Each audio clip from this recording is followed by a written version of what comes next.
que vous êtes bien réveillés ce matin. Et vraiment, je pense qu'on va passer un bon culte dans sa présence.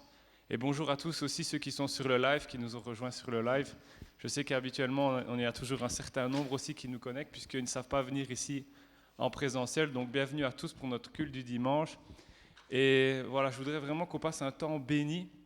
Et pour ceux qui sont là, j'espère vraiment que vous avez la flamme pour Dieu, pour plus de son esprit ce matin. Et je voudrais aussi, pour ceux qui sont sur le live, si jamais vous voulez un jour venir ici vous inscrire, je vous invite vraiment à vous inscrire auprès de Marie-Louise. C'est tous les dimanches à 10h30 et tous les lives aussi à 10h30. Donc voilà, si vous voulez vous inscrire pour venir ici en présentiel, faites-le près de Marie-Louise. Et aussi, pour les mercredis à la prière, n'hésitez pas à vous inscrire également, c'est 15 personnes maximum. Mais je pense vraiment que c'est important de pouvoir avoir ce temps de prière et de communion fraternelle, même si c'est restreint, je pense vraiment que c'est quelque chose de très important. Ou sinon, pour ce matin, moi je me suis levé et j'avais à cœur ce chant, je ne sais pas si vous le connaissez, Esprit de Dieu de Samuel Olivier, qui dit « Esprit de Dieu viens, Esprit de Dieu viens, souffle du nord, souffle du sud viens ». Et c'est vraiment mon désir pour nous ce matin, c'est que l'Esprit de Dieu vienne, puisse parler à nos cœurs, puisse peut-être soulager nos cœurs, puisse nous parler, nous consoler, nous relever. Peut-être s'il y a des cœurs qui sont loin de Dieu, puisse vraiment les toucher. Et ça dit que ton règne vienne, que ta volonté soit faite sur la terre comme au ciel. Et je pense que c'est vraiment notre désir, c'est le désir du groupe de louanges, le groupe de tous ceux qui sont ici présents. Et je veux vraiment prier pour ça ce matin. Seigneur Jésus, je te remets vraiment ce culte entre tes mains, Seigneur, comme ce chant dit et comme ta parole le dit aussi. Que ton règne vienne et que ta volonté soit faite ici sur cette terre comme au ciel. Nous pouvons parfois passer par des moments difficiles où nous ne comprenons pas, mais Seigneur, tu es au contrôle de tout. Je te prie vraiment que tu sois aussi celui qui dirige cette louange, celui qui dirige la prédication, qui dirige chaque chose, Seigneur. Que tu puisses encore parler à nos cœurs. S'il y en a qui sont affaiblis, qui sont attristés, que tu puisses vraiment encore les relever tous ceux qui sont dans cette faiblesse, Seigneur. Je te remets vraiment ce culte dans ta présence et que ta joie inonde ce lieu, Seigneur. Amen. Alors, je vais remettre la place au groupe de louanges pour ce temps. Amen. Amen. Soyez les bienvenus donc. Et nous sommes vraiment dans la maison de l'Éternel. Et nous venons dans sa maison ce matin. Nous voulons, même si vous êtes chez vous, nous voulons le rencontrer. Et nous voulons nous abandonner tels que nous sommes. Amen.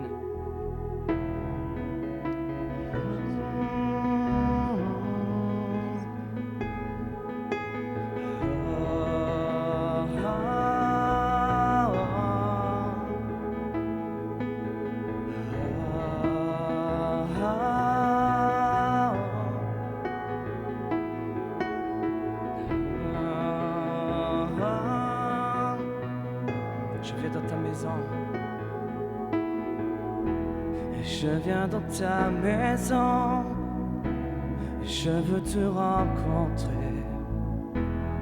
Tel que je suis, m'abandonner.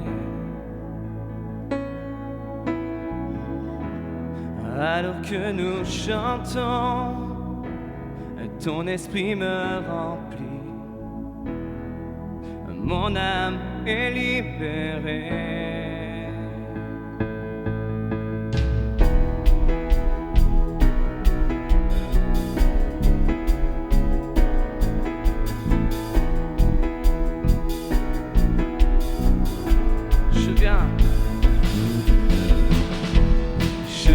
Ta maison, je veux te rencontrer, m'abandonner. Alors que nous chantons, oh, ton esprit me remplit, mon âme est libérée. Je te vois, je te vois.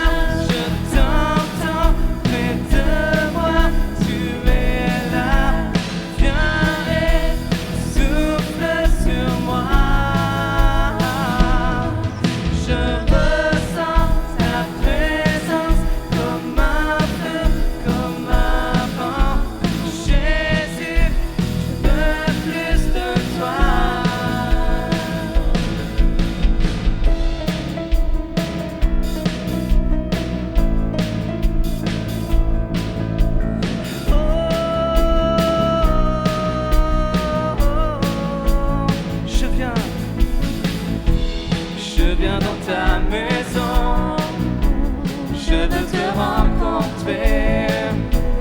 tel que je suis, m'abandonner.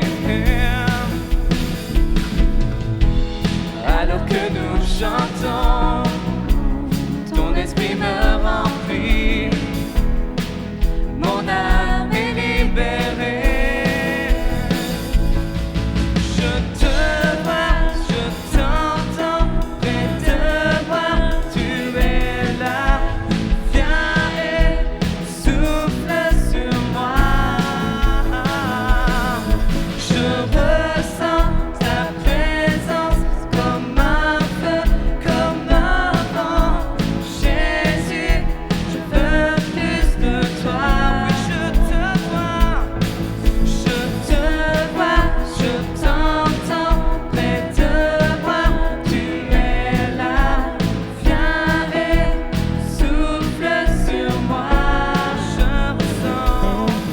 Je ressens ta présence comme un feu, comme un vent.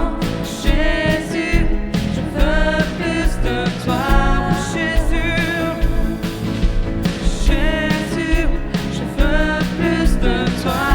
Jésus, je veux plus. Jésus, je veux plus de toi. Jésus, Jésus, je veux plus de toi. Dernière fois, Jésus. Jésus, je veux plus de toi.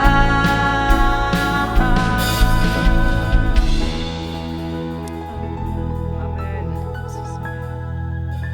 Nous voulons plus de toi, Seigneur. Merci pour ton amour. Nous voulons continuer dans sa présence avec reconnaissance. Car il est le roi, amen. Vous le pensez qu'il est le roi?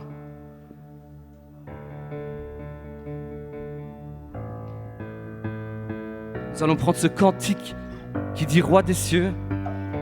Alors si vous pouvez vous lever, sentez-vous libre, même chez vous, vous pouvez chanter, danser.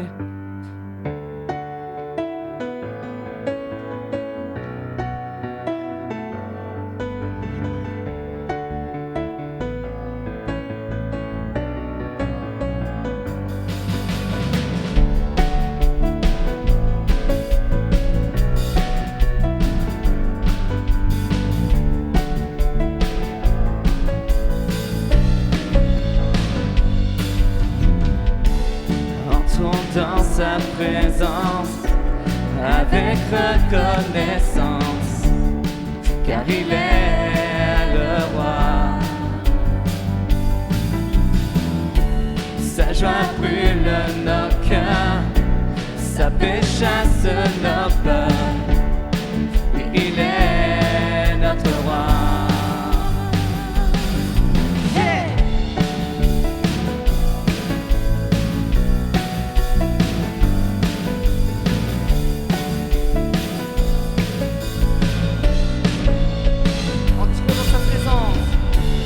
Entrons dans sa présence avec reconnaissance, car il est le roi. Sa joie brûle nos cœurs, amen. Sa paix chasse nos peurs. Oui, il est notre roi. Notre roi, louons le roi des cieux, que la terre entière célèbre le roi, que tous les rachetés poussent un cri de joie. Yeah!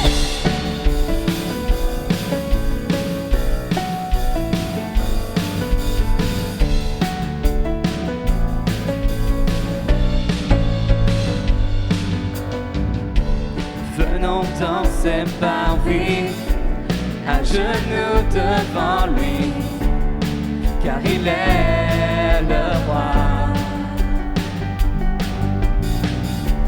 Par sa divine grâce, nous contemplons sa face. Oui, il est notre roi. Notre roi, louons le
de joie ce matin. Amen. Amen. Merci Seigneur. Merci Jésus. Alléluia. Alléluia. Merci mon Dieu. Merci Seigneur pour qui tu es Seigneur. Oh Seigneur, je me souviens quand j'étais plus jeune, on chantait ce cantique il y a déjà quelques années. Ce cantique qui nous rappelle qu'il est aussi appelé le juste souverain. Amen.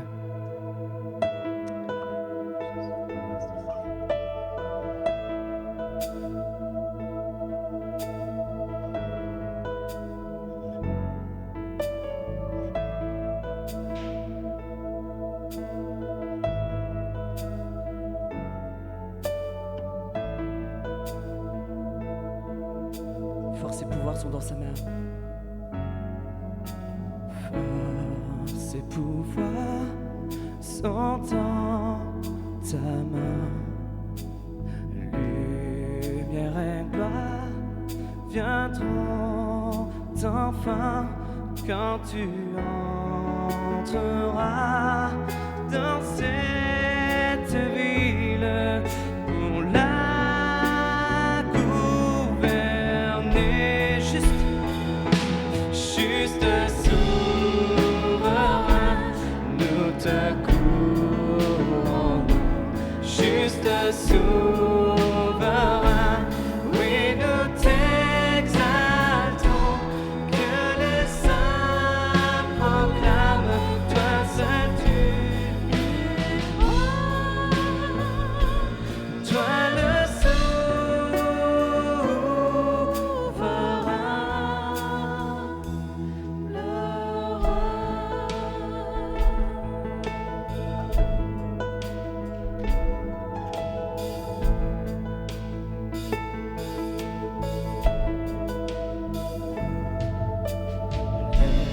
Les rois du monde s'inclineront et les puissants reconnaîtront leur faiblesse devant le roi de gloire, Seigneur de la terre. Juste souverain, nous te couronnons. Juste souverain, oui, nous t'exaltons. Que les saints proclament, toi seul tu es roi. Toi le souverain,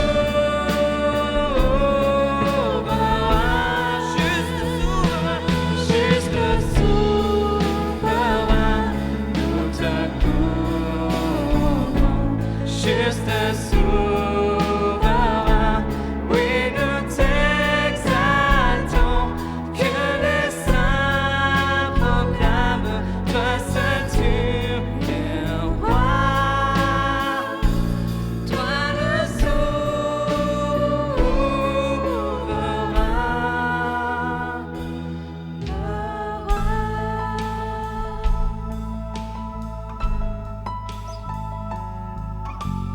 Alléluia Seigneur, tu es le roi.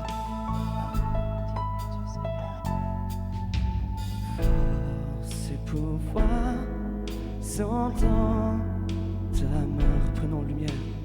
Lumière et gloire viendront enfin quand tu entreras dans cette ville pour la gouverner.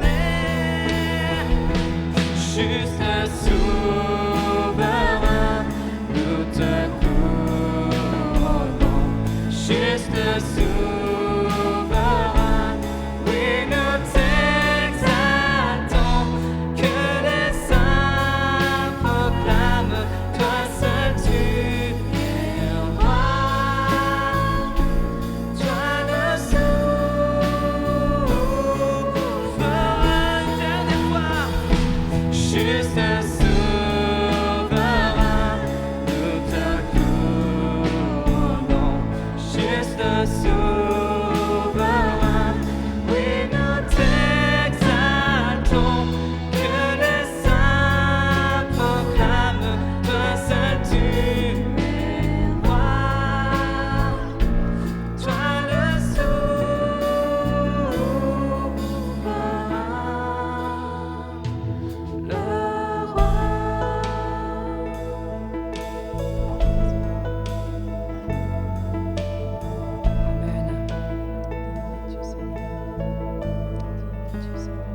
du bien de chanter des fois les anciens cantiques.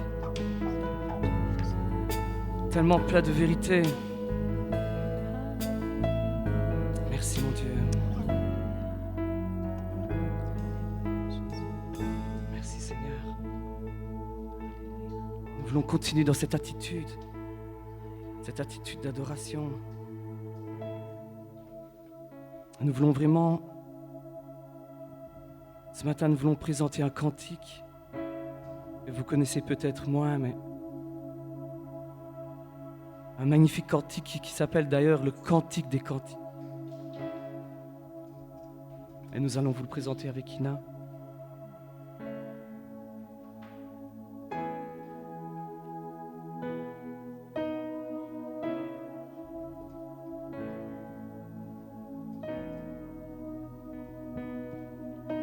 J'entends mon bien-aimé, son cœur m'appelle, mon âme est toute prête à ses merveilles. Le voici qui bondit sur les montagnes, j'entends sa voix chanter sur les rivages.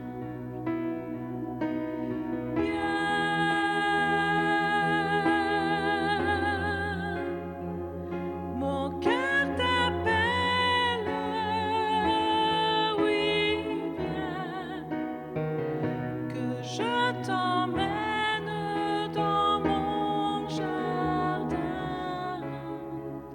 L'hiver s'en est allé, viens, je t'aimerai.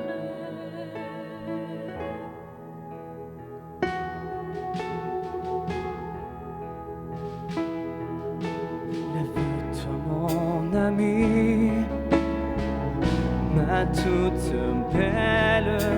L'hiver s'en est allé, les fleurs s'éveillent.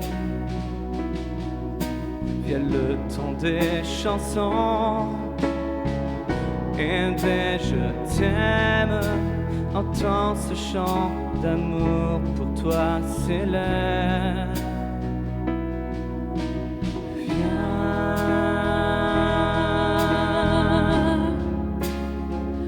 mon cœur t'appelle, oui, viens, que je t'emmène dans mon jardin. L'hiver s'en est allé, viens, je t'aimerai.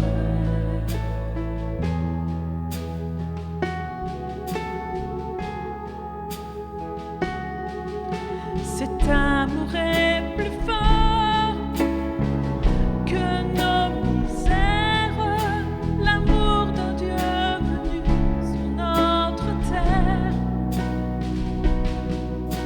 La grâce Qui guérit et qui relève, voici l'amour qui jamais ne s'achève.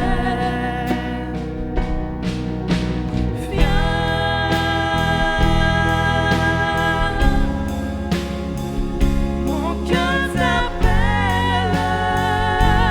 oui, viens, que je t'emmène dans mon jardin. L'hiver s'en est allé, viens, je t'aimerai.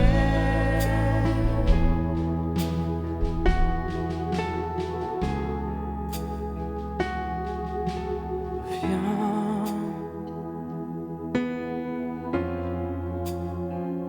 mon cœur t'appelle, oui, viens, que je t'emmène dans mon jardin. l'hiver s'en est allé, viens, je t'aimerai.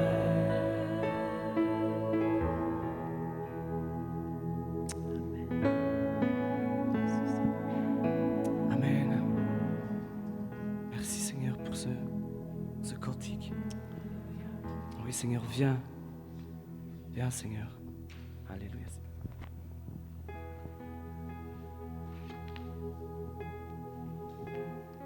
Viens, l'hiver s'en est allé. Moi, ce sont les paroles qui m'ont marqué dans ce chant. Parce que viens, l'hiver s'en est allé. Je pense vraiment que Dieu est celui qui peut vraiment enlever nos saisons vraiment difficiles et nous appelle à venir aussi à lui. C'est vraiment un chant d'amour et je crois que Dieu a vraiment cet amour pour nous. Et je voudrais vraiment qu'on puisse continuer ce moment où on va penser à tous ceux qui passent par des moments de souffrance. On va vraiment prier pour eux.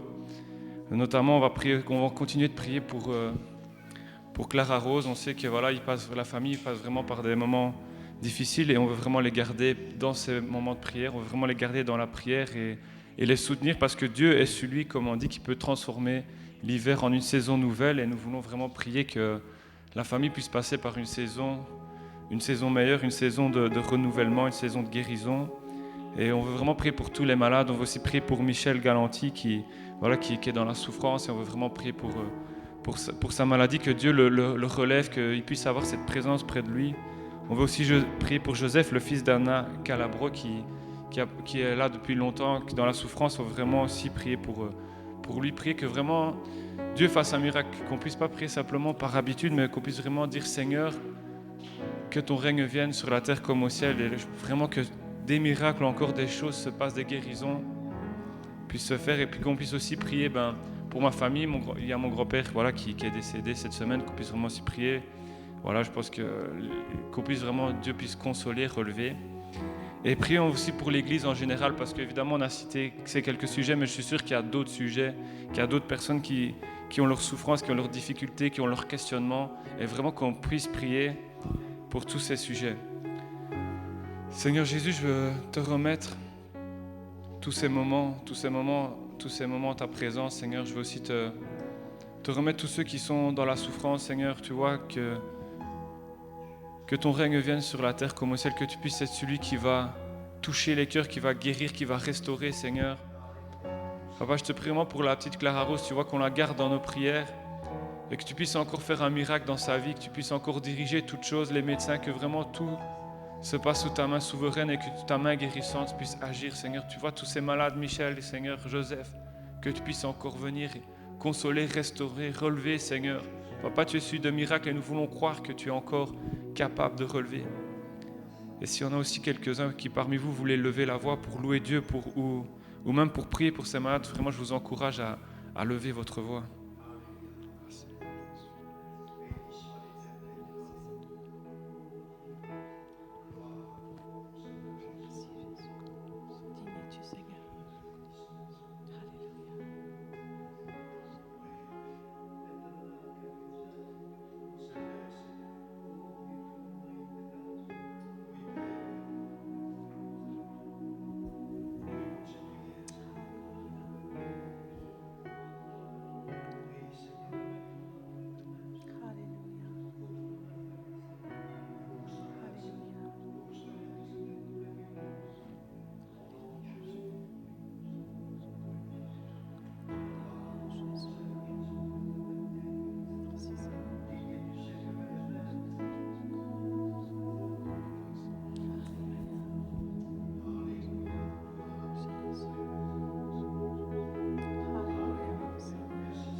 on veut vraiment te dire merci parce que durant tous ces chants, c'est encore un rappel de qui tu es, Seigneur. Tu es celui qui est saint, tu es celui qui console, tu es celui qui est plein d'amour pour nous.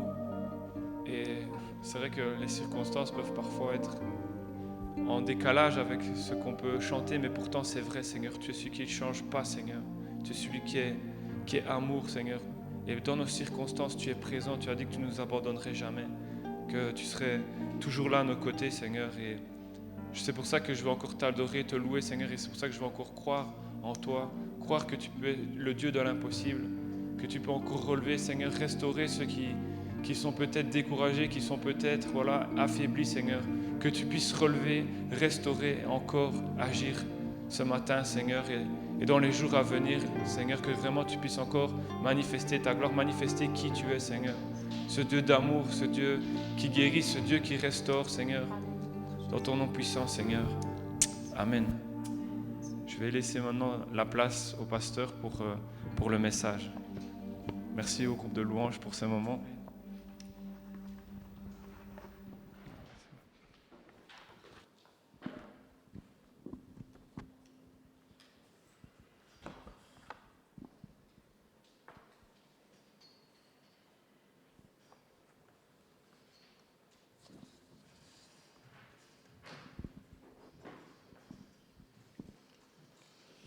Voilà, merci à notre groupe de louanges pour ce merveilleux moment d'adoration, de louange et de présence de Dieu, car vous savez, quand on adore Dieu, quand on loue, quand on chante, eh bien, on permet à Dieu de se manifester d'une manière encore beaucoup plus réelle, plus sensible.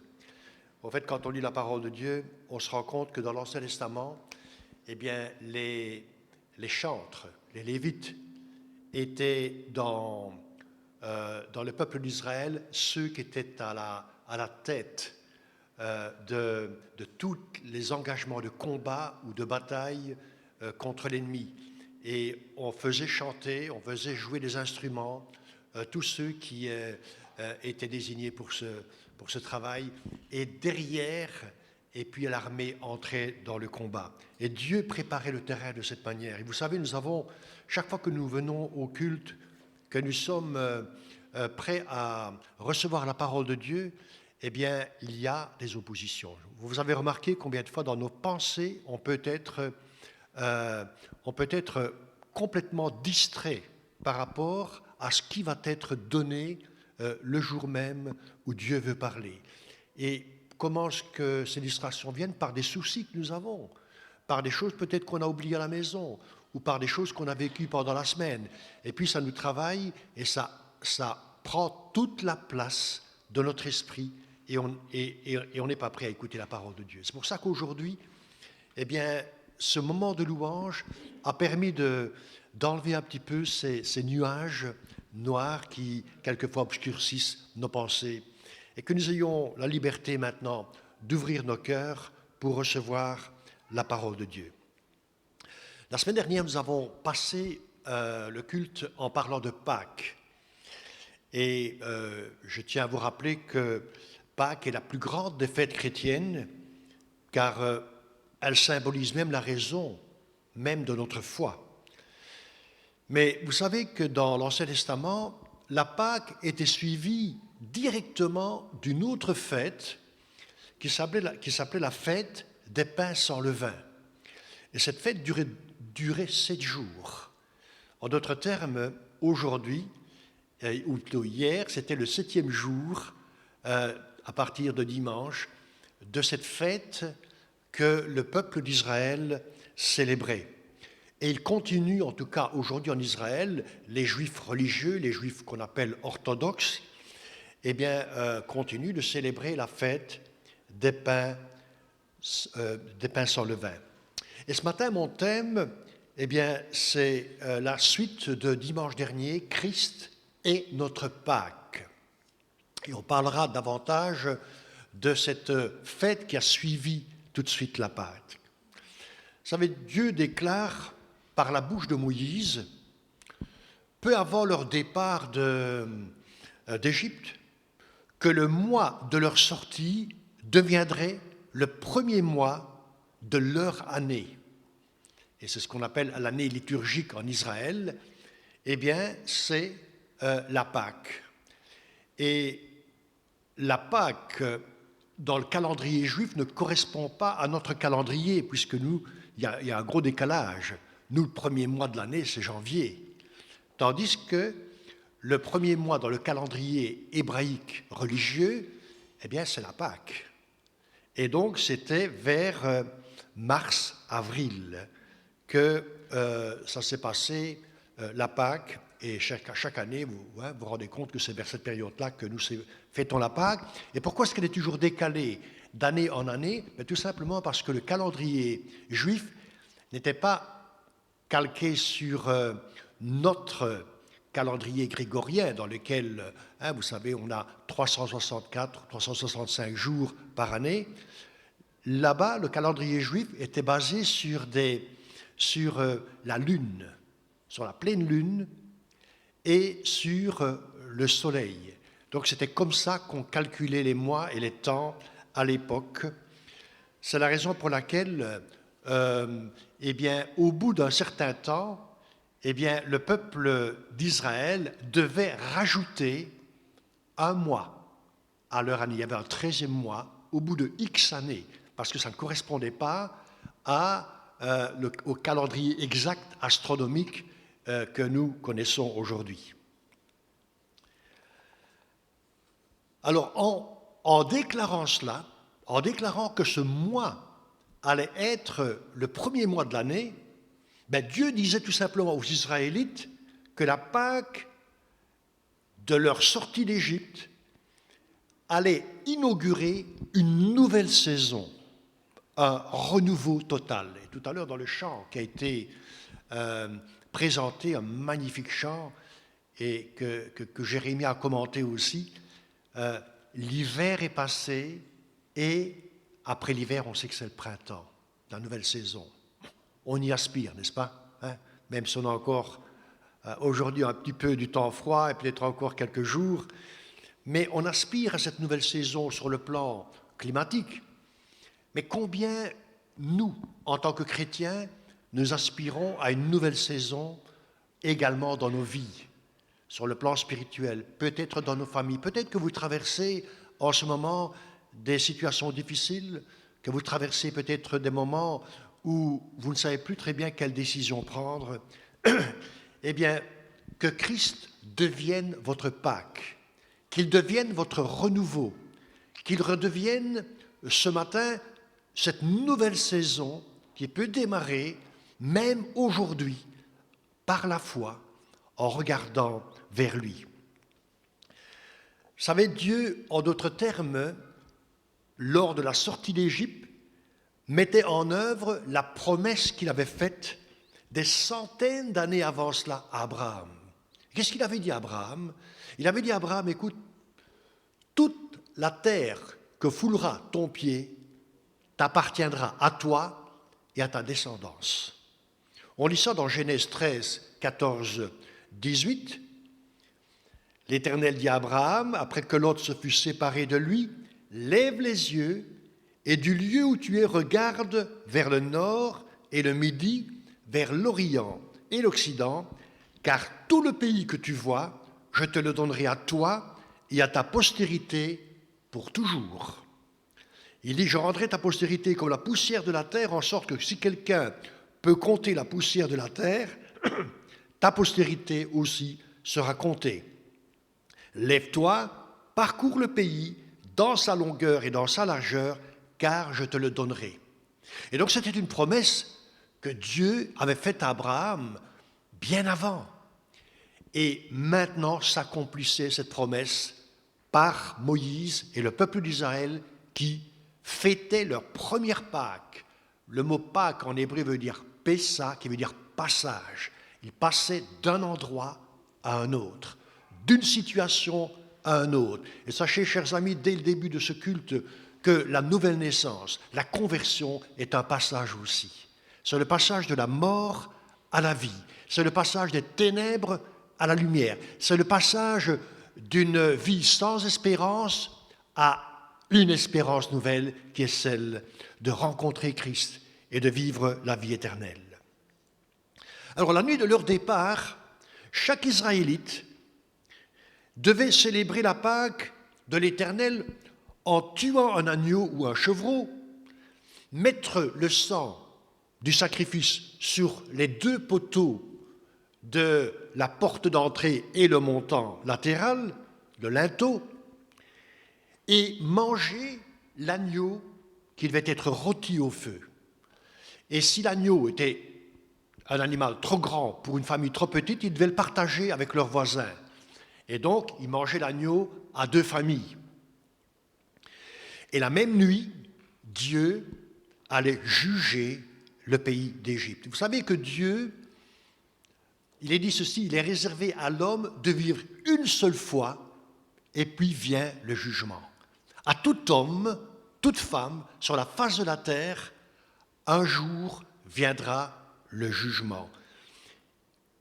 Et c'était le jugement de Dieu à l'époque pour la nation d'Égypte. Et pourquoi? Est-ce que Dieu n'aimait pas les Égyptiens? Non, Dieu aime tous les hommes. La Bible dit que Dieu a tant aimé le monde. Il aime le monde entier. Il t'aime autant que les Juifs et que les autres. Mais un jour vient où le jugement s'accomplit tout simplement parce que les hommes rejettent et ne veulent pas de Dieu. Et quand on rejette Dieu, eh bien la Bible le dit qu'à ce moment-là, sa colère remplace son amour. La colère de Dieu s'abat sur tous les hommes. Et quel a été le problème des Égyptiens? C'est que avant ce jugement terrible qui allait s'abattre sur eux, Dieu avait donné la possibilité aux Égyptiens d'obéir à Dieu. Quand Moïse se présente à Pharaon, il dit, voici, Dieu, le Dieu d'Israël, nous dit, laisse sortir mon peuple pour qu'il ait adoré dans le désert. Et Pharaon va répondre, qui est ce Dieu? Qui est l'Éternel pour que je lui obéisse? Et on voit que dans les 9 fois où Moïse va venir devant Pharaon, chaque fois Pharaon va endurcir son cœur, va se rebeller contre Dieu et ne va pas accepter que l'Éternel est plus grand que les dieux d'Égypte. C'était le combat spirituel entre les dieux, les divinités païennes d'Égypte et le Dieu vivant que Moïse et le peuple d'Israël servaient. 9 fois Dieu leur a donné l'occasion à ce qu'ils s'humilient, à ce qu'ils reconnaissent, parce que des prodiges, des miracles et des plaies s'abattaient sur l'Égypte, et malgré ça, Pharaon durcissait son cœur et ne voulait pas plier le genou devant l'Éternel. Et vous savez, c'est ce qui se passera un jour. Aujourd'hui, nous sommes dans un temps de grâce. Nous sommes dans un temps où la porte du salut est grande ouverte. Les hommes peuvent encore changer de vie, peuvent encore se convertir, peuvent encore venir et dire « Seigneur, pardon pour nos péchés, pardon pour ce que nous avons vécu jusqu'à présent. » Et le Seigneur, notre Dieu, a envoyé Jésus-Christ, qui est la porte du salut. La Bible dit que celui qui croit en lui a la vie éternelle. Et si ce matin tu crois en lui, tu as la vie éternelle. En un instant, tu n'as pas besoin de faire quelque chose, il n'y a pas besoin de faire un rite religieux, il n'y a pas besoin d'aller se confesser à quelqu'un.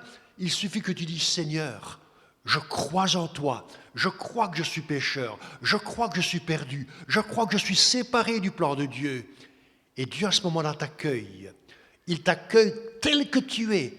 Il te pardonne tes péchés, il te lave et il te purifie de tous tes péchés et il fait comme s'il n'avait jamais existé. Ça, c'est l'amour extraordinaire de Dieu. Mais un jour viendra où les hommes, entendant ce message et l'ayant rejeté, ils devront passer par le jugement de Dieu. Et voyez-vous, le jugement de Dieu, eh bien, allait s'abattre sur les Égyptiens. Et comment Dieu avait dit à Moïse, « Voici, je vais envoyer mon ange qui va frapper tous les premiers-nés d'Égypte, des hommes et des animaux. Mais toi et ton peuple et les Égyptiens qui voudront croire à cette parole, vous allez mettre du sang sur les linteaux, sur le montant, sur le linteau latéral de votre porte. Et quand l'ange passera et verra le sang, il va épargner cette maison, cette famille. Et tous les Israélites ont obéi. Mais il est dit aussi que tout un groupe de personnes qui n'étaient pas israélites ont cru aux paroles de Moïse et ont fait la même chose que les Israélites. Et donc, quand ils sont sortis cette nuit-là, il n'y a pas que les Israélites qui sont sortis, mais il y a aussi ce qu'on appelle dans la Bible, d'une manière un peu péjorative, un ramassis de gens, c'est-à-dire des gens de toute nationalité. Les Égyptiens avaient beaucoup d'esclaves. Chaque fois qu'ils faisaient une conquête, ils ramenaient des esclaves. Et peut-être que parmi eux, il y avait des esclaves d'autres nations qui avaient été conquises par ce royaume puissant qu'était l'Égypte à l'époque. Et le sang du sacrifice de ces agneaux, eh bien, était le symbole de la protection. Tout Israélite qui avait mis du sang sur les linteaux était protégé de la mort, était protégé de la malédiction. Et vous savez, nous avons tout de suite le parallèle, n'est-ce pas? Notre Pâque, c'est Christ. Et le sang des agneaux en sacrifice sauvait les Israélites du jugement divin. Mais aujourd'hui, c'est le sang de Jésus-Christ qui nous purifie, qui nous lave, qui nous sauve et qui nous empêche d'être jugés. Extraordinaire de savoir que parce que Christ est notre Pâque, parce que nous croyons en lui, parce que nous croyons qu'il est le sauveur de l'humanité, parce que nous croyons que son sang versé sur la croix sauve tout homme qui croit en lui, eh bien, nous avons aujourd'hui un privilège d'être sauvés, simplement parce que nous avons cru. Rappelez-vous le brigand sur la croix. Il était un brigand, il avait tué, il avait commis des choses abominables. Il va dire à son compagnon, qui est de l'autre côté, à l'autre extrémité de Jésus, il va dire, pour nous c'est justice. On mérite d'être crucifié à cause des crimes que nous avons commis. Mais lui, il est innocent.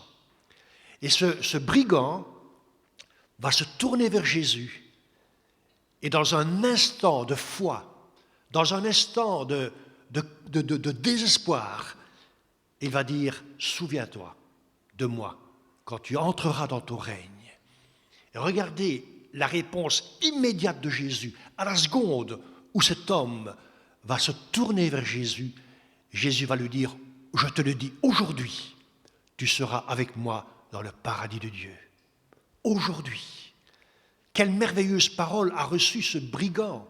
Et si ce brigand, qui a toute sa vie foiré sa vie, il a gâché sa vie, il l'a gaspillé, il a versé du sang, a pu se repentir à la dernière minute avant de mourir, à combien plus forte raison toi et moi aujourd'hui, si nous nous tournons vers Jésus, si nous disons Seigneur Jésus-Christ, tu es ma Pâque, serons-nous sauvés.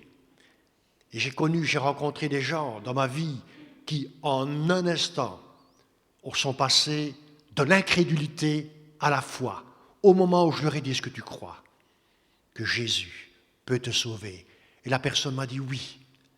Et au moment où on a prié, cette personne a senti qu'elle était pardonnée, qu'elle était lavée, qu'elle était purifiée.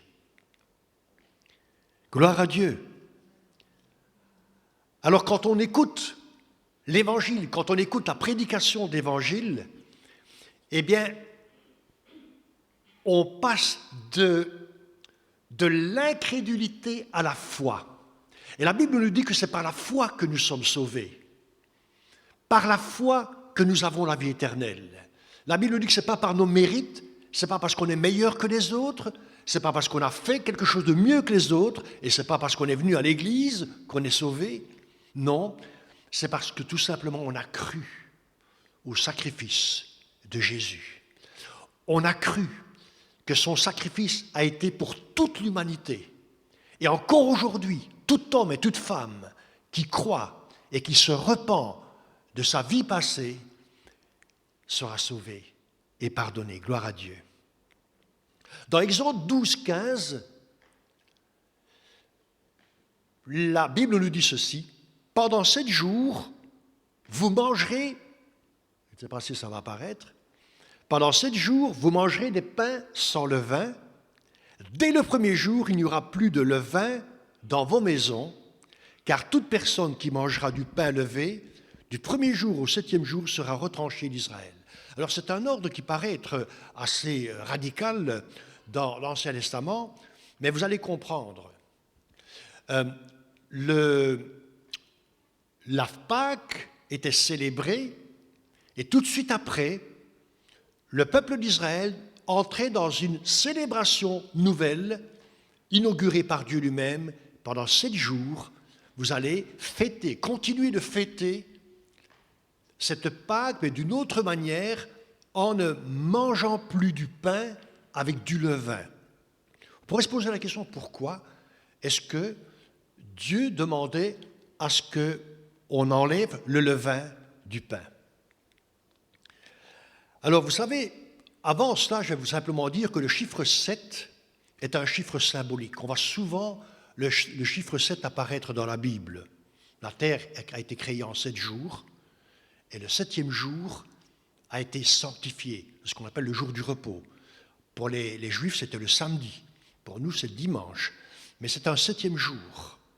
6 jours, tu travailleras, et le 7e, tu te reposeras. L'Apocalypse, qui a certainement utilisé le plus le chiffre 7 comme symbole, nous parle des 7 esprits de Dieu. Non pas qu'il y a 7 esprits, mais il parle de la plénitude de l'Esprit de Dieu. Le chiffre 7 est un chiffre de plénitude, de perfection divine. Elle parle des 7 anges qui tiennent les 7 fléaux de Dieu. Et elle parle des 7 coupes d'or de la colère de Dieu. Apocalypse 15, 1 et Apocalypse 15, 7, on ne va pas les lire, mais simplement vous dire que ce chiffre 7 est un chiffre de plénitude pour la bénédiction, de perfection pour la bénédiction, mais aussi de plénitude dans le jugement. C'est un jugement parfait. Il n'y a pas d'injustice dans le jugement de Dieu. Si Dieu juge la terre, c'est qu'il y a une raison, et les hommes ne la comprennent pas, mais ils devront plier le genou devant lui un jour. Alors pourquoi ne fallait-il pas manger du levain? Eh bien, c'est l'apôtre Paul qui nous explique un peu mieux cette notion et la raison pour laquelle il fallait ôter ce levain. 1 Corinthiens 5, 6 à 8. Et Paul parle à une église, comme il a parlé à plusieurs églises dans ses lettres, et il dit ceci: « C'est bien à tort que vous vous glorifiez, ne savez-vous pas qu'un peu de levain fait lever toute la pâte? Faites disparaître le vieux levain, afin que vous soyez une pâte nouvelle, puisque vous êtes sans levain, car Christ, notre Pâque, a été immolé. Célébrons donc la fête, non avec du vieux levain, non avec le levain de malice et de méchanceté, mais avec les pains sans levain de la pureté et de la vérité. » Alors, dans toute la Bible, le levain a toujours représenté quelque chose de mauvais, quelque chose de négatif, en d'autres termes, le péché, quel qu'il soit. Et un peu de péché fait lever toute la pâte, en d'autres termes, corrompt notre vie, notre existence. Et la volonté parfaite de Dieu se voit dans le chiffre 7, que c'est tout simplement, voyez-vous, en Israël, c'était 7 jours d'affilée dans leur calendrier. Dans le Nouveau Testament, nous ne devons pas prendre littéralement le chiffre 7 en disant que 7 jours par an, je vais me sanctifier. Et puis le reste, je vis comme je le veux. Est-ce que c'est ça que ça veut dire?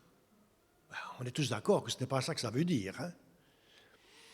Donc, le chiffre 7 est bien une plénitude, voulant dire ceci: je ne veux pas de levain pendant toute votre vie, pendant toute l'année, 24 heures sur 24. Je ne veux pas voir de levain qui représente quelque chose de vieux. Alors, qu'est-ce qui est vieux en nous? Moi, je suis plus âgé que certains d'entre vous, peut-être même que... Non, il y en a un qui est beaucoup plus âgé que moi. Et ça ne veut pas dire que Elio et moi-même, nous sommes les seuls à avoir du levain, parce qu'on est vieux. Non. Mais la parole de Dieu nous dit ceci, que autrefois, quand nous ne connaissions pas Christ, quand nous étions sans espérance, on vivait avec une nature qui s'appelle la vieille nature, notre vieille nature. Et cette vieille nature, eh bien, on est né avec. Pourquoi? Tout simplement parce que on a hérité de cette nature par Adam et Ève. Adam et Ève, lors de leur chute dans le jardin d'Éden, eh bien, ont été séparés de Dieu, séparés de la gloire de Dieu. Dieu a dû les jeter hors du jardin. Et il les a chassés du jardin où deux choses merveilleuses existaient. C'est extraordinaire ce qu'il y avait dans le jardin. La première, c'était la présence de Dieu. Ils étaient en permanence dans la présence de Dieu. Il n'y avait aucune gêne entre l'homme et Dieu. Dieu venait le soir, se promenait, il voyait Dieu. Et il n'y avait aucun problème. Et deuxièmement, deuxième bénédiction, c'est qu'il y avait un arbre extraordinaire au milieu du jardin qui s'appelait l'arbre de la vie.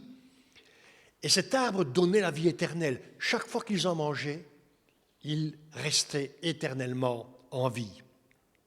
Et en les chassant du jardin, Dieu déclarait l'homme mortel. Avant cela, il n'était pas destiné à mourir. Dieu ne l'avait pas créé pour qu'il meure. Il devait vivre éternellement. Ça a été la volonté parfaite de Dieu. Mais à cause de son péché, il est chassé du jardin et il devient mortel. Et il est privé de la gloire de Dieu, c'est-à-dire qu'il est privé de la présence de Dieu. Et le seul moyen que va avoir Adam et Ève pour se reconnecter à Dieu, ce sera au travers d'un sacrifice. Alors gloire à Dieu que par Christ, aujourd'hui, qui est notre Pâques, nous avons été réconciliés avec Dieu, dit la Bible. Nous avons été réconciliés et déclarés justes, saints, par Dieu lui-même. On ne se sent pas juste, on ne se sent pas saint, mais on est déclaré juste. Pourquoi? Parce qu'il voit son sang sur notre corps, sur notre vie. Comme il voyait le sang sur les portes, sur les linteaux des Israélites, eh bien, il voit le sang de son Fils sur tous ceux qui ont cru en lui. Et c'est pour ça que la Bible nous parle, nous dit que le sang de Jésus nous lave, nous purifie, nous protège. Gloire à Dieu.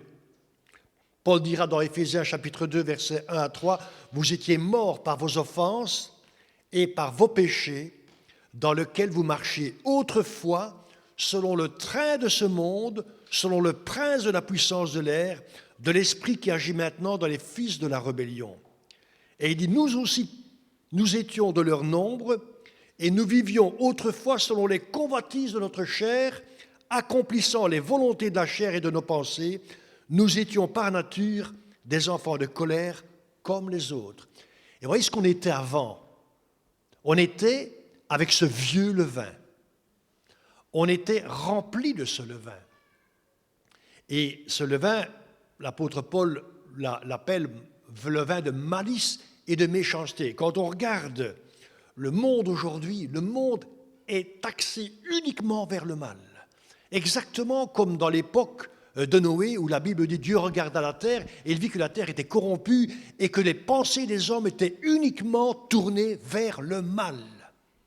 Et que la méchanceté était devenue grande, tellement grande que Dieu a exercé son jugement par le déluge.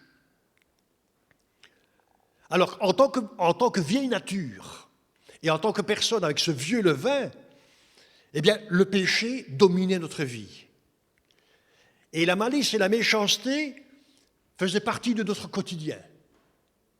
Vous allez dire, mais moi, je n'ai jamais tué personne. Je n'ai pas l'impression d'avoir fait du mal comme l'autre. Mais la Bible nous dit qu'il n'y a pas un seul juste, pas même un seul. Tous sont pécheurs et tous sont séparés de Dieu. Il n'y en a aucun qui mérite le salut par ses propres forces et par ses propres œuvres. Mais quand nous nous sommes convertis, quand on a rencontré Christ, et si ce matin tu rencontres Christ, tu vas vivre la même expérience, eh bien Dieu nous a réveillés.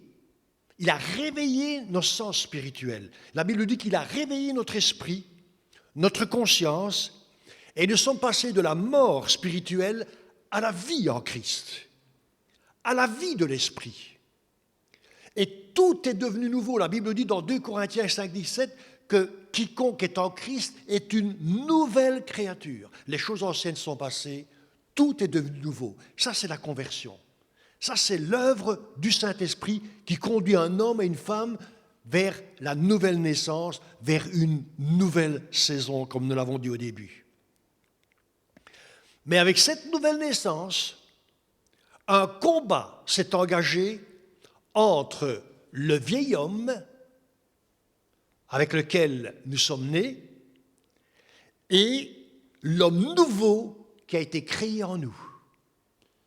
Parce que par la conversion, il y a quelque chose de nouveau. Notre esprit est régénéré et nous sommes sauvés et nous sommes devenus une nouvelle créature à l'intérieur.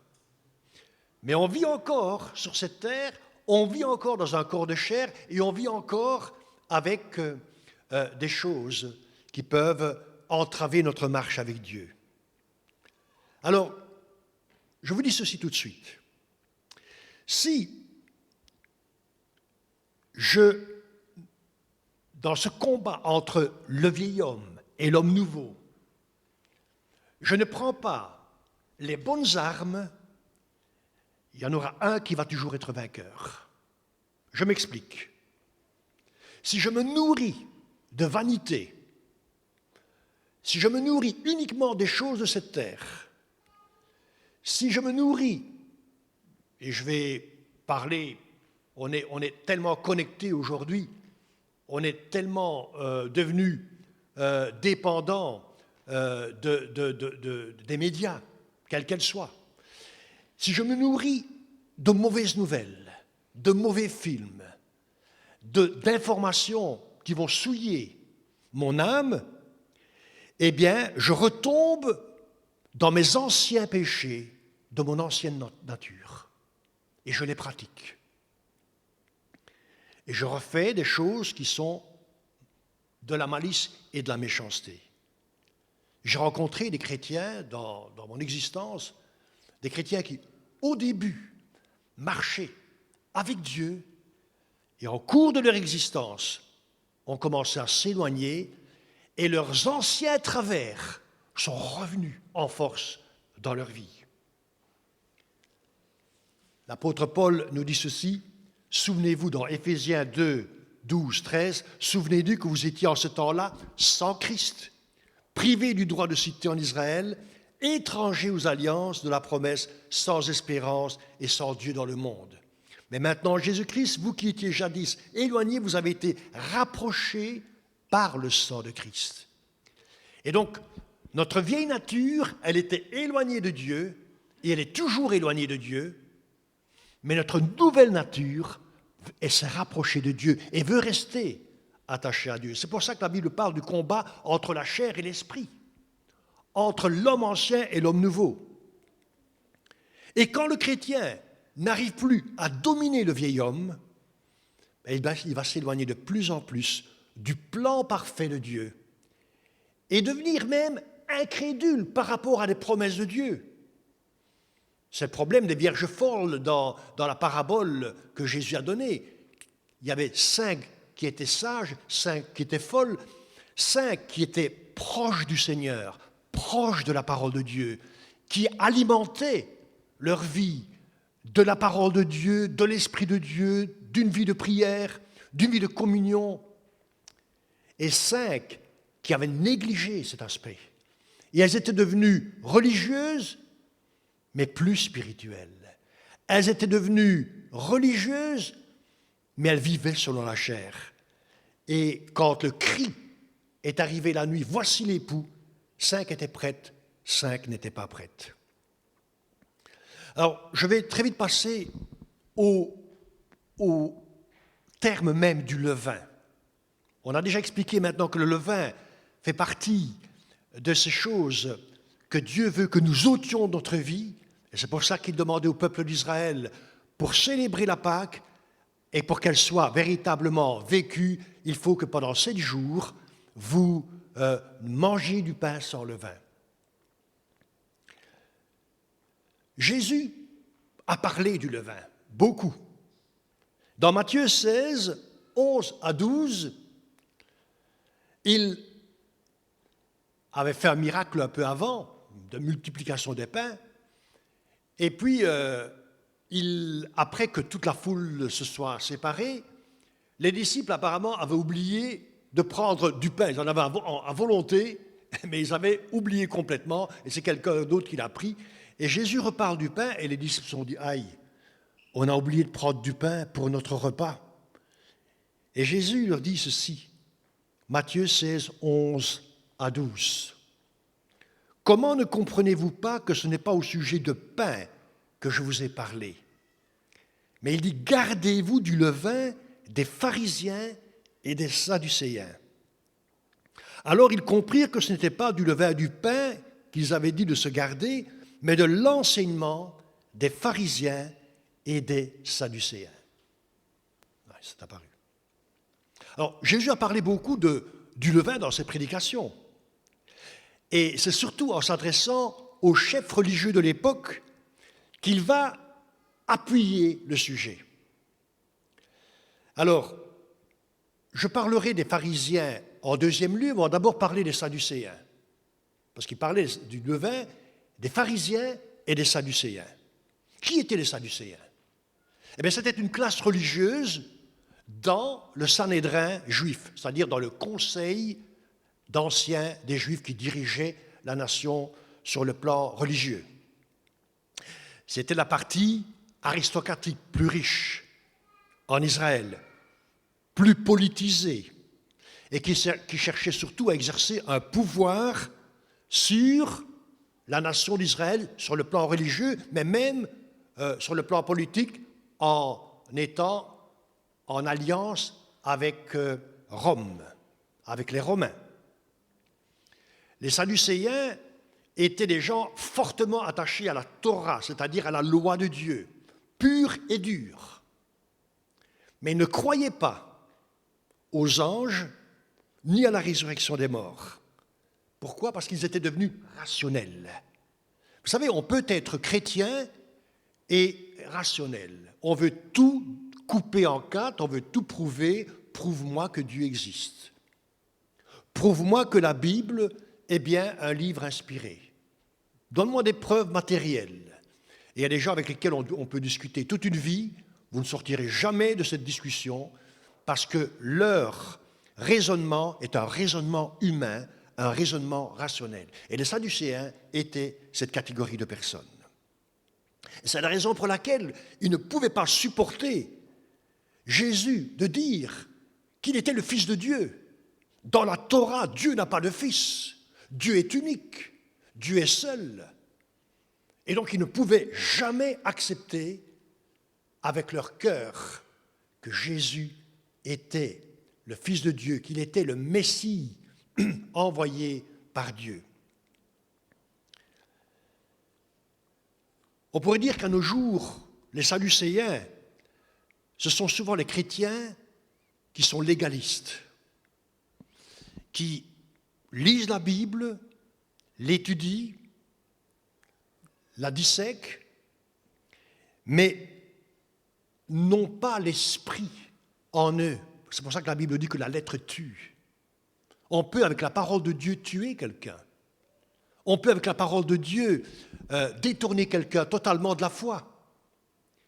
Et il y a des gens aujourd'hui, dans ce qu'on appelle la théologie libérale, qui aujourd'hui renient pratiquement tout ce que dit la parole de Dieu. Tout simplement parce qu'ils sont tellement entrés dans le rationnel, dans cette tournure d'esprit, qu'il n'y a plus aucune foi par rapport aux vérités simples de l'Évangile. Ils ne peuvent pas croire au miracle, ils ne peuvent pas croire que Jésus soit né d'une vierge. Ils ne peuvent pas croire que Dieu était le Père de Jésus. Voyez-vous, et quand on tombe dans ce travers-là, eh bien, on risque de tomber dans la catégorie des hommes qui avaient le levain dans leur cœur, comme étaient les Sadducéens. Les pharisiens, c'était aussi l'autre catégorie religieuse, mais eux croyaient à la résurrection des morts. Eux croyaient aux anges. Mais ils étaient plus attachés aux traditions juives qu'à la vérité de la loi. Et ils avaient réussi à contourner la loi par des traditions et par des ajoutes qui les arrangeaient. C'est par intérêt qu'ils faisaient ça. C'est pour ça que Jésus va les confondre et leur dire « sépulcre blanchi ». Vous nettoyez l'extérieur, mais l'intérieur, c'est plein d'ossements, c'est plein de mensonges, c'est plein d'hypocrisie. Et c'est pour ça qu'il va dire « méfiez-vous, éloignez-vous du levain des Sadducéens et des pharisiens ». Regardez dans Luc 18, 10 à 14. Il est dit ceci, « Deux hommes montèrent au temple pour prier. L'un était pharisien et l'autre publicain. » Encore une autre catégorie de personnes dans le peuple d'Israël, c'était les publicains, c'était les gens qui n'étaient pas religieux. Les publicains, c'était les gens qui exerçaient des métiers, qui faisaient du commerce ou qui travaillaient pour l'État romain. Et donc, il y avait deux hommes qui sont allés au temple. Apparemment, ce publicain croyait en Dieu. C'est un juif qui croyait en Dieu. Le pharisien, verset 11, debout, priait ainsi en lui-même. « Ô Dieu, je te rends grâce de ce que je ne suis pas comme le reste des hommes qui sont ravisseurs, injustes, adultères, ou même comme ce publicain. » Et il le pointe du doigt dans son cœur. « Je jeûne 2 fois par semaine, je donne la dîme de tous mes revenus. » C'était donc sa prière. Et c'est Jésus qui raconte, parce que c'est quelque chose qu'il a vu. Jésus connaissait tout. Il connaît ce qu'il y a dans le cœur de l'homme. Il connaît nos pensées. Il connaît nos motivations. Verset 13. Le publicain, se tenant à distance, n'osait même pas lever les yeux vers le ciel, mais il se frappait la poitrine en disant « Ô Dieu, sois apaisé envers moi qui suis un pécheur. » Et voilà le verdict de Jésus. Je vous le dis, celui-ci descendit dans sa maison justifié plutôt que l'autre, car quiconque s'élève sera abaissé et celui qui s'abaisse sera élevé. Alors voyez-vous le problème là-dedans, et Jésus va le dénoncer, c'est que le pharisien fait l'éloge de sa piété, de sa religiosité, de sa vie chrétienne. Il prie quelquefois à haute voix sur les places publiques pour que les gens les entendent. Ils font de longues prières, nous disait Jésus dans d'autres versets. Il était fier et orgueilleux des gestes et des actions religieuses qu'il accomplissait. Et il voulait que les gens le voient. Donc il se croyait juste, surtout en se comparant et en jugeant les autres. Et c'est ça l'enseignement dont Jésus parlait par rapport aux pharisiens. Il disait, méfiez-vous, éloignez-vous de l'enseignement des pharisiens, parce que ce qu'ils disent est peut-être juste, mais ce qu'ils font n'est pas juste. Chaque fois qu'on se compare à quelqu'un pour se valoriser, on est comme les pharisiens. Et notre vie reflète qu'on a du levain en nous. Frères et sœurs, que nous puissions enlever l'esprit de de pharisien ou de sadducéen dans notre cœur, l'esprit légaliste, l'esprit de jugement, l'esprit de condamnation, ce n'est pas de Dieu du tout. Tandis que le publicain, qui était un pécheur notoire, il est allé aussi pour prier au temple, mais il est allé parce qu'il savait qu'il avait besoin de la grâce de Dieu. Il savait qu'il était pécheur et il s'est frappé la poitrine. Et il ne se comparait à personne, il ne regardait personne, il ne se regardait que lui-même. Et il demandait tout simplement à Dieu de lui accorder sa grâce. Et chers amis, si ce matin, tu es dans cet état-là, si ce matin, toi qui es connecté, tu es en train de te dire « j'ai trop péché, j'ai trop mal agi devant Dieu », sache que Dieu va écouter ta prière si elle vient d'un cœur sincère. Sache qu'il va t'accorder sa grâce parce qu'il est miséricordieux et il pardonne à ceux qui s'approchent de lui. Et ce publicain a été justifié. En d'autres termes, sa prière a été écoutée par Dieu, tandis que celle du pharisien n'a pas été écoutée. Prends encore un autre exemple, on arrive tout doucement à la fin. Dans Luc 13, 10, 17, alors là c'est le comble de l'hypocrisie des pharisiens et des sadducéens. Jésus enseignait dans une synagogue le jour du sabbat. Et voici là, il y avait une femme possédée d'un esprit qui la rendait infirme depuis 18 ans. Elle était courbée et elle ne pouvait pas du tout se redresser. Lorsqu'il la vit, Jésus lui adressa la parole et lui dit « Femme, tu es délivrée de ton infirmité. » Et il lui imposa les mains et à l'instant, elle se redressa et glorifia Dieu.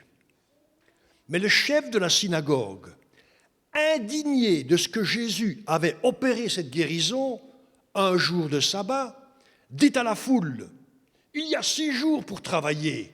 Venez donc vous faire guérir ces jours-là, et non pas le jour du sabbat. » Et regardez la réponse de Jésus. « Hypocrite, lui répondit le Seigneur. Est-ce que chacun de vous, le jour du sabbat, ne détache pas de la crèche son bœuf ou son âne pour le mener à boire?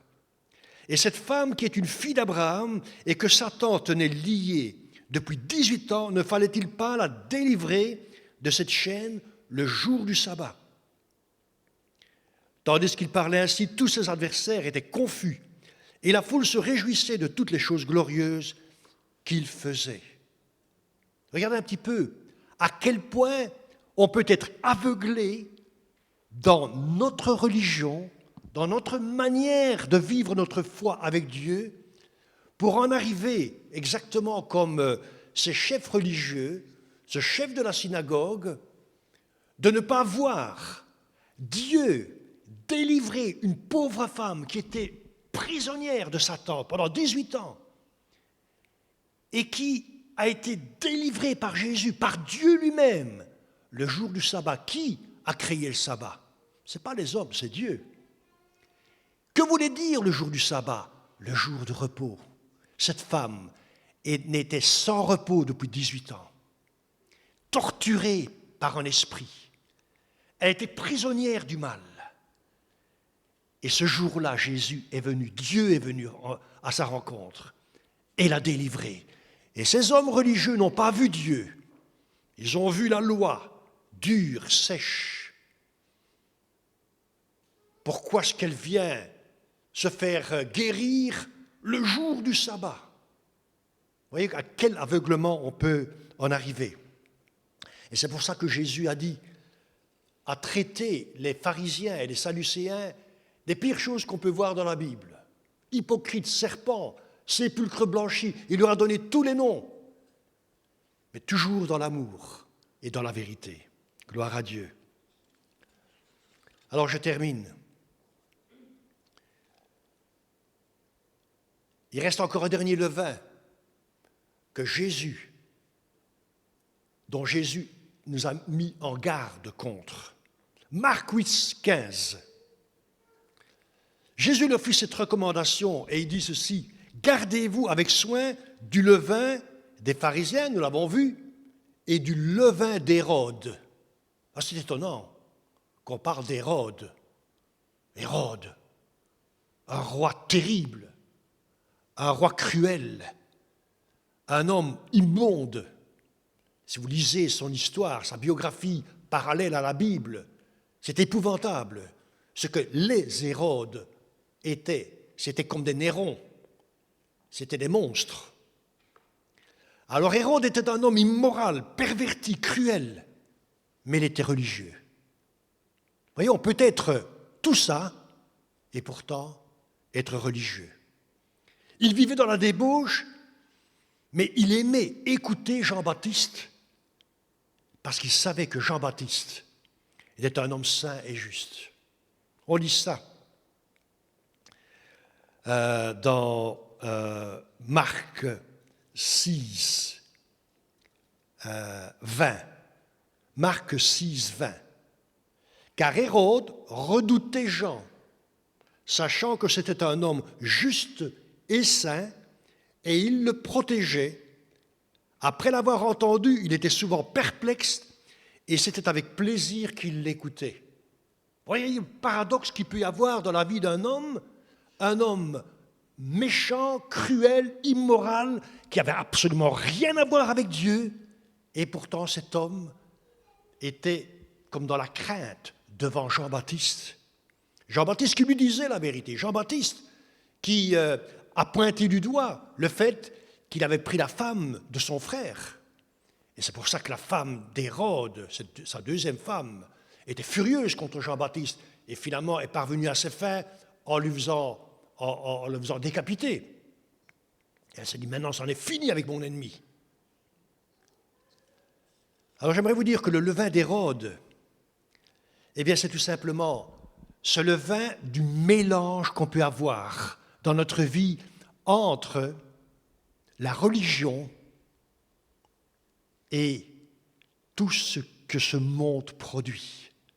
Un jour, j'étais au début de mon ministère et deux femmes viennent à la réunion d'évangélisation. Nous avions des réunions d'évangélisation tous les vendredis. Et ces femmes viennent après la réunion à l'appel. Je fais un appel pour la conversion et elles viennent vers moi et je fais la prière avec elles, mais elles me disent après, pasteur, on aimerait bien vous parler. Et elles me parlent et elles me disent, est-ce que vous pourriez faire une prière pour que, quand je jouerai au tiercé, je pourrai gagner le gros lot? Parce qu'on est vraiment dans le problème financier. Alors je me suis dit, oh, même, qu'est-ce que c'est que ça? Et j'ai tout de suite dit, écoutez, je ne peux pas prier cette prière-là. C'est impossible. Dieu n'écoutera jamais une prière pareille. Pourquoi qu'elle dit? On ne peut pas, nous aussi, de temps à autre, avoir la chance. Et alors, tout était mélangé dans leur esprit. Donc, elles étaient prêtes à ce qu'on fasse une prière à Dieu pour entrer dans un jeu du diable, qui est le jeu du hasard. Le tiercé, le loto et tous ces jeux de hasard n'ont rien à voir avec Dieu et ne sont pas dans la volonté de Dieu. Si vous, chrétiens, vous le pratiquez, vous avez du levain dans votre cœur, vous avez du levain d'Hérode en vous. Et ce mélange entre le monde de l'iniquité et la religion s'appelle le levain d'Hérode. Et il y a des personnes qui viennent à l'église, qui viennent dans les églises. Ils savent que c'est la vérité. Ils savent que c'est la parole de Dieu. Ils savent que c'est le moyen pour être sauvés. Mais parce qu'ils vivent dans du compromis, ils vivent dans des choses qu'ils savent ne sont pas bonnes, ils ne veulent pas se donner à Dieu. Et ils sont toujours en balance entre les deux, comme Hérode était là. Il était en balance. Il craignait Jean-Baptiste. Il aimait l'écouter. Il avait plaisir à l'écouter. Mais en même temps, il n'était pas prêt à abandonner sa vie, sa cruauté, sa méchanceté. Il n'était pas prêt à se convertir. Alors ce matin, nous terminons. Nous sommes, nous dit l'apôtre Paul, dans cette dimension extraordinaire que Christ est notre Pâque. Et il nous rappelle que parce que nous sommes baptisés en Jésus-Christ, et que nous sommes devenus une nouvelle créature, nous sommes ressuscités avec lui. Et nous sommes assis avec lui dans les lieux célestes. C'est spirituel tout cela. Vous êtes en chair, en os, vous vivez dans le quotidien, mais spirituellement, la Bible nous dit que nous sommes déjà avec Christ dans les lieux célestes.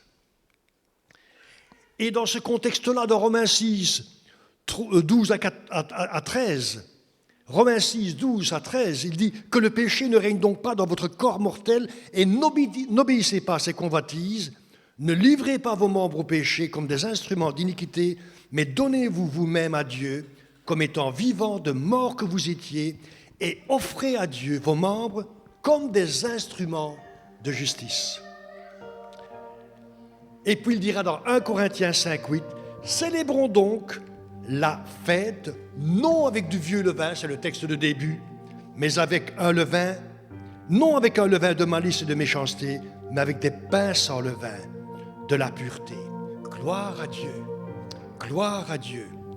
Ce matin, nous allons nous incliner et nous allons prier. Et nous allons demander à Dieu à ce qu'il nous aide à vivre cette Pâque pleinement.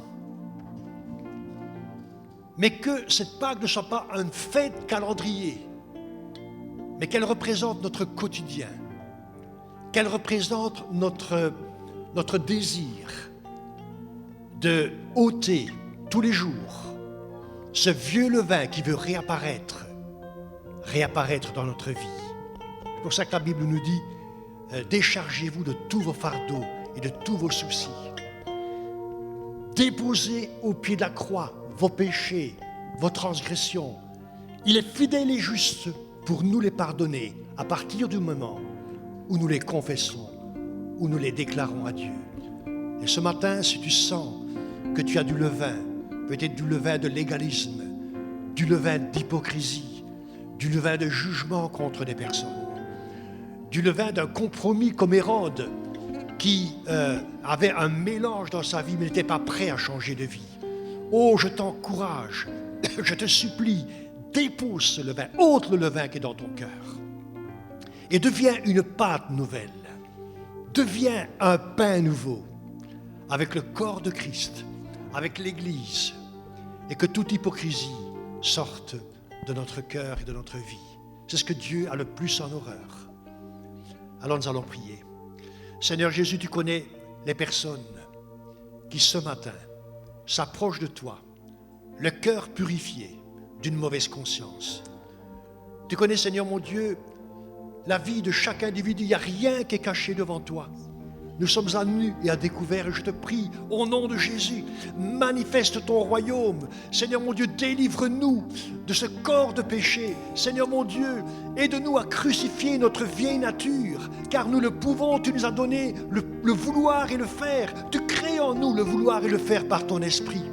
Tu nous as donné, Seigneur mon Dieu, toutes les armes pour que nous puissions résister au diable et à ses tentations et à ses séductions. Et Seigneur mon Dieu, merci de nous donner la victoire. Merci Seigneur mon Dieu de sauver ceux qui ont besoin de se convertir ce matin. Merci Seigneur mon Dieu de les toucher par ton esprit, par ta grâce et par ta vérité. Père, je te le demande, en ton nom et pour ta gloire. Je prie Seigneur mon Dieu aussi que tu bénisses, Seigneur mon Dieu, toute cette semaine. Nous voulons Seigneur mon Dieu te la présenter. Et nous voulons commencer, Seigneur mon Dieu, cette semaine avec un cœur purifié, avec une vie débarrassée du mauvais levain. Et Seigneur mon Dieu, qu'au nom de Jésus, nous puissions, Seigneur mon Dieu, vivre ta justification, ta grâce, ton amour, ton pardon, la victoire au nom de Jésus. Amen. Amen. Gloire à Dieu. Je cède la place maintenant au groupe de louanges qui va nous introduire un chant et puis ce sera Jérémia qui fera la conclusion.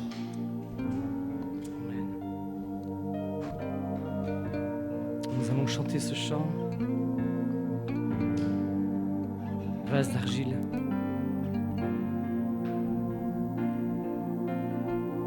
qui dit que j'étais brisé, vide et sans espoir, que ta grâce m'a trouvé et m'a restauré. Je n'ai rien à moi, mais tel que je suis, tu me libères. Amen.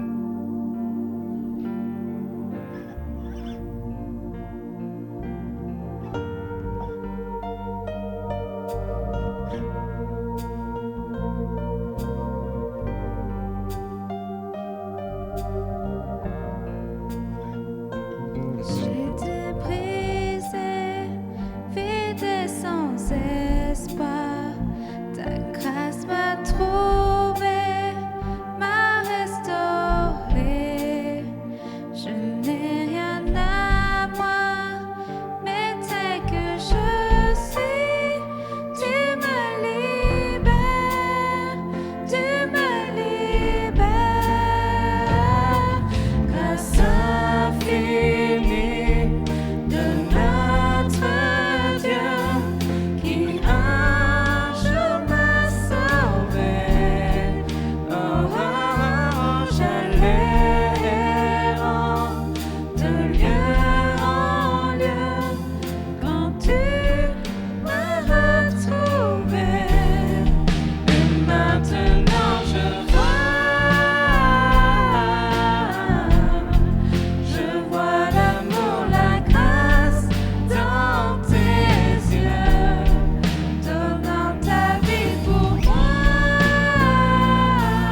Seigneur, parce que tu m'as ramené de la mort à la vie, Seigneur.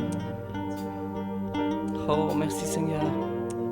Parce que j'étais brisé, tu m'as restauré. Alléluia, Seigneur.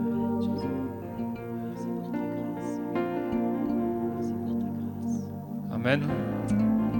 Merci pasteur pour vraiment ce message qui, je pense, vraiment nous a encouragés à abandonner ce vieux levain dans nos vies pour vivre cette vie nouvelle que Christ a prévue pour nous, cette vie de joie, cette vie de bonheur que Christ a prévue pour nous. Franchement, moi, ça m'a parlé, ça m'a encouragé à continuer de suivre Dieu, à continuer à vivre cette vie nouvelle. Et finalement, Dieu a ouvert une porte pour nous, pour une nouvelle saison.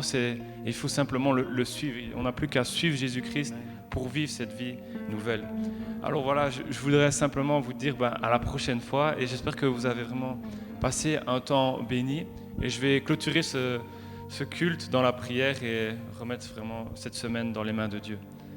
Seigneur, je te dis merci pour ce culte qu'on a passé. Je pense vraiment que tu as dirigé ce temps. Tu veux nous amener dans une nouvelle saison, et cette saison, tu veux nous la donner alors qu'on te suit, Seigneur. Tu veux nous appeler encore à te suivre, à vivre cette vie nouvelle. Et je te remets aussi cette semaine, la semaine qui vient, Seigneur, que tu puisses encore nous rappeler ce message, nous fortifier, nous ramener encore dans tes voies, Seigneur. Merci pour ce moment que nous avons passé dans ta présence. Amen. Amen.